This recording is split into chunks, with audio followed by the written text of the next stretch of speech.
This is an Aretino phonograph, and it's an interesting company. The story about the man behind the company and about these machines is quite interesting. So let's get started.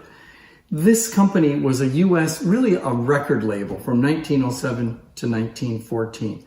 They were a company that wanted to sell records. And in order to sell their records, they thought it would be a good idea to have their own machines. But they weren't a company that built machines.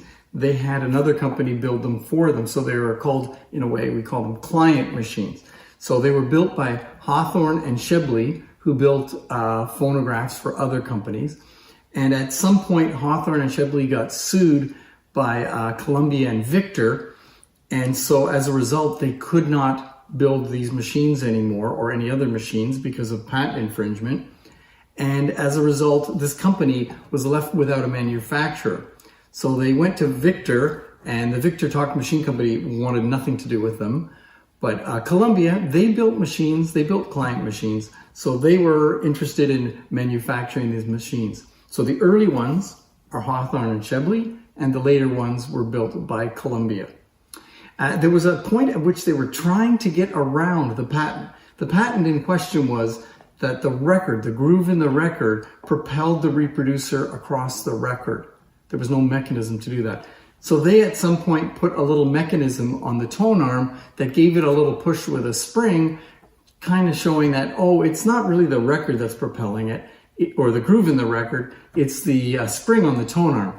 But the judge didn't agree with that, and so Hawthorne and Shibley had to stop making the machine. This machine is also a good example of what's called the war of the spindle sizes. I don't know if you can see it from there, but the spindle on this is huge, and this is one of their records. Now you ask, why would a company make a record with such a great size spindle hole? Well, the idea was you couldn't play other companies' records on this machine, especially the Victor records. They have the smallest spindle hole. But around that time, it seemed like all sorts of companies, especially in the Chicago area, were getting into trying different spindle sizes, doing basically the same thing as this company. They said, we want to sell a lot of records. We'll get our own machines manufactured by someone else, and we'll get them with a different spindle size. Therefore, people will have to buy our records to play on these machines. So that's what they did. They did different spindle sizes. This is a standard disc record, and it's got a little bit bigger spindle than you would normally see. Then we got something like this, a harmony record, a little bit bigger, why not? And then I've got one here, a United record, an even bigger hole here for the spindle. And then, not to be outdone, this company thought, we can make a bigger spindle hole than anyone else, leaving very little room for an actual label. But they were successful enough that people would buy them. What you could do also is you could play this record on other machines. You could put an adapter on it. So the company also sold adapters so these could be played on Victor machines. So as far as the machines, these were kind of giveaways. They weren't super expensive to make. And the idea was you could buy coupons for it or earn coupons by shopping at certain stores. And you could use those coupons to eventually buy a machine. Or it might have been sold by mail order. Many companies were doing that. And so that's what this company did. And with these records, well, they were somewhat successful. I don't know if they were as successful as some of these other spindle companies, but because the records are hard to find these days, and so were the machines.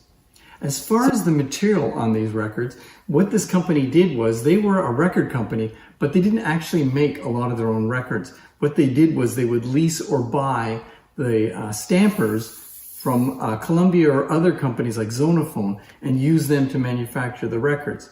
And I would guess that those companies were probably saying, hey, when our stampers start to get a little worn out, we can sell them to this company. So they may not be the best quality records in the end. There was a point in this company's history when they were doing that turnover from when they had Hawthorne and Shibley making the cabinets to Columbia making the machines. And at that point, they still had a stock of cabinets. So what this company did was they had the cabinets reused. They sometimes put patches of wood trying to make it look decorative. And what they were doing was covering up where the original crank hole was or where the speed controls were and making it so that the cabinet could be used again with the new mechanisms made by Columbia. So that's you'll see some oddball ones somewhere in the mix. The company that produced this machine, O'Neill and James Company of Chicago, also was the same company behind the Busy Bee phonograph. So you may have seen little cylinder machines that are really Columbia cues that have been rebranded as Busy Bee machines. They also had cylinders that were Busy Bee wax 2-minute cylinders. And they did sort of the same thing. Now, there's no spindle on a cylinder phonograph, but what they did was they made the spindle a slightly smaller size. And by doing that, it meant you had to buy Busy Bee cylinders for the Busy Bee machine. And they were marketed the same way, sort of like a giveaway to get people to come back and buy the cylinders. So let's take a close-up look at this machine. Here you can see the decal, the Aretino machine. The horn has been repainted, I believe. It's a nice color, but it's a little bit on the bright side. There's that massive spindle. Let's take a look at the record for that machine. Look at that thing. Not a lot of room there for decoration. So as you can see, it's a fairly plain machine.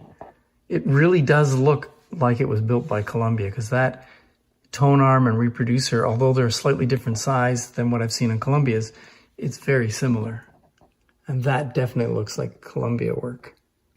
All in all, a nice little machine from a company that has an interesting story.